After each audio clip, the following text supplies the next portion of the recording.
अस्सलाम वालेकुम दोस्तों, आज इस आंदोलन को चलते हुए 6 सवा हैं और आप हज़रात की मेहनत, आप हज़रात की कोशिश इंशाअल्लाह जरूर कर लाएगी। अब ये आप सोचें कि हमारा यह आंदोलन में आना जाना बहुत कम हो रहा है, बहुत कम लोग यहाँ आ रहे हैं। आपको बताया जाता है कि यहाँ चाहे 10 आदमी भी इकट्ठे रहें तो इन 10 आदमियों के पैसे भी पूरी दुनिया के अंदर होते हैं कि मेवात के लोग अपने हक के लिए उठ चुके हैं। दूसरी बात कि आपको रोजाना बताया भी जाता है कि इन कृषि कानूनों के फायदे और नुकसान आपको बताए भी जाते हैं, लेकिन जो मेरी समझ में अब तक आया है 1% भी इसमें फायदा नजर नहीं आया, बल्कि 100% नुकसान ही नुकसान मुझे नजर आया। और मुझे उम्मीद है कि आपने इनको अच्छी तरह से समझ लिया होगा कि आप 76 दिन इनको बताते हुए होंगे और आपके सामने रोजाना ये भी बताया जाता है कि जो ये लोग सत्ता में बैठे हुए हैं ये इतिहास को बिल्कुल नहीं जानते। अगर ये इस देश के इतिहास को समझते और उसको पढ़ते तो ये ऐसे तरह तरह के कानून बिल्कुल न लाते। ये अपनी जुबान से जो नारा लगाते हैं उसका ये खुद ही उल्टा कर देते हैं। उसके बाद में क्या होता है, इनसे सवाल करते हैं तो कहते हैं कि वो तो हमारे जुमला थे, खाली हमने सच नहीं कहा, यानी अपना खुद सबूत पेश करते हैं कि वो तो हमने झूठ कहा था, यानी कि खुद ये दलील पेश करते हैं कि ये सरकार झूठों की सरकार है। आपके सामने आपने खबरों में सुना भी होगा कि किस तरह से इन लोगों ने भारत की जनता को बहकाया है और अपने ढांचे में लिया है, अपने ढांचे में लेकर इन्होंने गंदी राजनीति चलाई है। लेकिन अभी बुजुर्ग बता रहे थे कि किसान ने इस बीजेपी सरकार को जो चुना है तो सिर्फ अपने फायदे के लिए चुना था। इस सरकार से हमें कोई फायदा हो जाएगा, क्यों? इससे पहले जो सरकारें थी किसान सारी सरकारों से परेशान था, किसी ने भी किसान के साथ भला नहीं किया, सबने किसान के साथ धोखा ही किया है। तो जब इन लोगों ने नारा लगाया कि हम किसान का साथ देंगे, हम किसान के कंधे से कंधे मिलाकर चलेंगे, लेकिन किसान को ये मालूम नहीं था कि असल जो जहर बनाकर रख रखा है वो बीजेपी ने किसान के लिए जहर जो बनाकर रख रखा है कितना खतरनाक जहर है। सत्ता में आए तो तरह तरह के कानून ले आए, कहीं कोई कानून लाए, कहीं कोई कानून लाए, यानी कि भारत की जनता को इन्होंने चैन से रहने नहीं दिया। भारत की जनता को इन्होंने शुरू से ही परेशान कर दिया। लेकिन फिर भी भारत के लोग ये सोचते रहे कि शायद के इस चुनाव में नहीं तो अगले चुनाव में हमारा कोई भला हो जाएगा, हमारा साथ देंगे। लेकिन किसान ने जो दूसरे चुनाव में जो धोखा खाया, जहर पिया, इन्होंने जो किसान के लिए जहर गिलास में जहर घोल कर दिया, उसने बताया कि ये जहर नहीं है, ये मिठास है, ये मीठा पानी है। लेकिन जब किसान ने उस पानी को पिया तो किसान को उसमें सिर्फ जहर के अलावा कोई मिठास नजर नहीं है।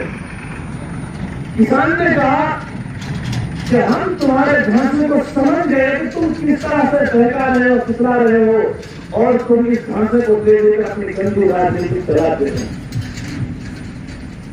शुरू से लोग नारा लगा रहे हैं बेटी बचाओ बेटी पढ़ाओ, लेकिन इन लोगों ने उस नारे को खुद ही गलत कर दिया। एक फेसबुक पर एक पोस्ट वायरल हो रही थी, उसमें एक चित्र बना रखी थी, एक बाहर से बीजेपी का नेता वोट मांगने के लिए घर पर आता है और एक शख्स आकर आवाज देता है फुला विधायक फुला मंत्री आपके घर के बाहर खड़ा हुआ है। तो शख्स अपने घर से निकलकर बाहर जो आता है तो उसकी जवान लड़की उसके पीछे पीछे आती है कि मेरे कैसा विधायक है। तो वो अपनी लड़की से कहता है कि बेटी ये वोट मांगने के लिए नहीं आए, ये बेटियों की इज्जतों को नोचने के लिए आए हैं, बेटियों की इज्जतों पर डर डालने के लिए आए हैं। एक साइड से उसने अपना एक हाथ पीछे किया और अपनी बेटी को अंदर किया कि बेटी तुम अंदर रहो, अगर तुम्हारी इनकी नजर तुम्हारे ऊपर पड़ गई तो तुम्हारी इज्जत तो लूट ले।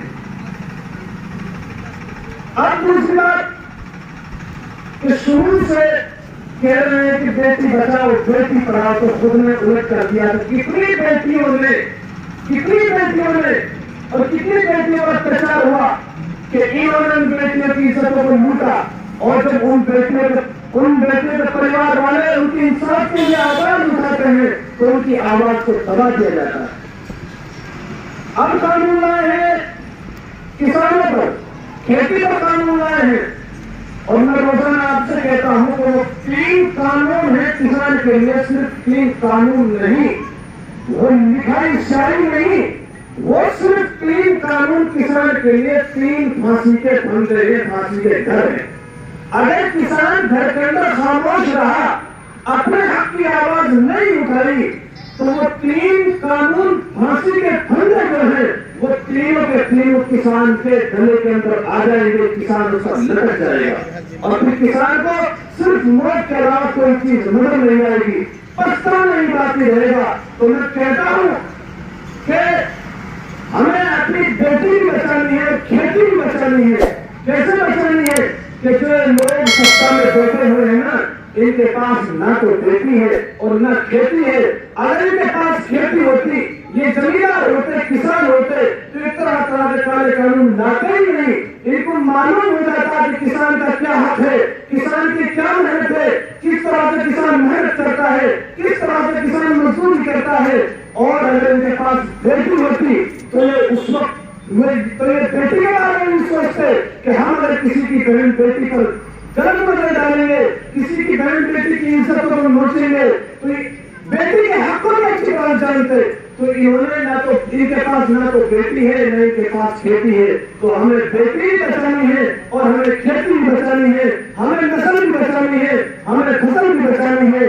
और ये बचेगी कैसे कि घर से बाहर निकलकर हमें अपने हक के लिए आवाज उठानी है, कदम उठाना है और आगे कदम बढ़ाना है और मंजिलों के निशान को पहचानना है कि किस निशान पर हमारी कामयाबी है। और हमें ऐलान करके कहना है कि हमने अपने निशान को पहचान लिया है कि किस निशान तक हमें पहुंचना है, और हमें कहना है कि हम अपने निशान तक पहुंच कर रहेंगे और कामयाब होकर रहेंगे, जीत कर रहेंगे। हम जीत कर यहाँ से जाएंगे, उससे पहले नहीं जाएंगे। मरना मंजूर है, वापस जाना मंजूर नहीं है। हम अपने हक को लेकर यहाँ से जाए।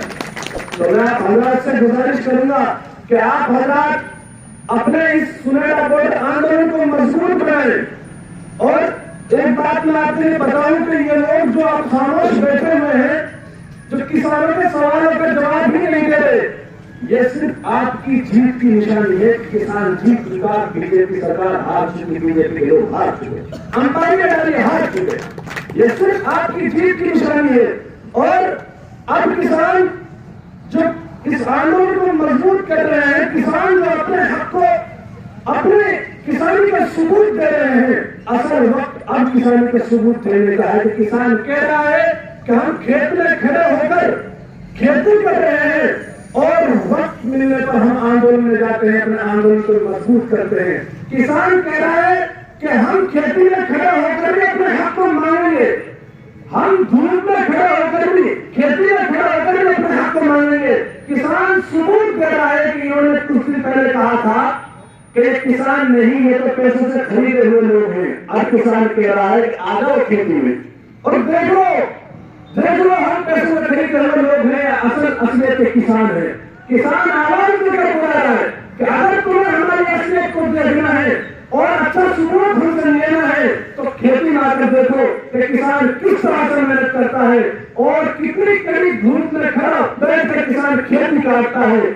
जिस किसान को ना तो धूप की परवाह, ना प्यास की परवाह, ना गर्मी सर्दी की परवाह, किसान कह रहा है आ जाओ हमारे साथ, हमारे साथ आओ, हमारे पास आओ, खेत में बैठो, पता चलेगा हम असलियत के किसान हैं, बिकने वाले किसान हैं। लेकिन वो लोग अपनी जुबान खोलने के लिए तैयार नहीं, क्योंकि उनके पास कोई सवाल ही नहीं है, उनके पास कोई जवाब ही नहीं है इस चीज का। किसान सवाल पर सवाल कर रहा है, किसान ने सवाल कर उनको पहाड़ों की तरह दाब रखा है। लेकिन उनके पास किसान के एक सवाल का भी जवाब नहीं है। तो मैं इसलिए आपसे गुजारिश करूंगा कि आप अपने इस आंदोलन को मजबूत बनाएं। आप आंदोलन को मजबूत बनाएंगे, आपकी जीत होगी। आप अपने हक की आवाज उठाएंगे, आपकी जीत होगी। आप अपने घर से बाहर निकलकर अपने हक की आवाज उठाएंगे तो इंशाअल्लाह आपकी जीत होगी, कामयाबी आपके कदम चूमेगी। मैं आपसे कहना चाहूंगा कि मैं भी किसान हूं, आप भी किसान है, और सम्मेलन में 36 बिरादरी के सारे लोग भी किसान हैं, चाहे किसी के पास खेती हो या ना हो, लेकिन सारे के सारे किसान हैं। 36 बिरादरी को मिलकर कदम उठाना है और अपने हक को लेकर यहाँ से वापस जाएंगे, इससे पहले नहीं जाएंगे।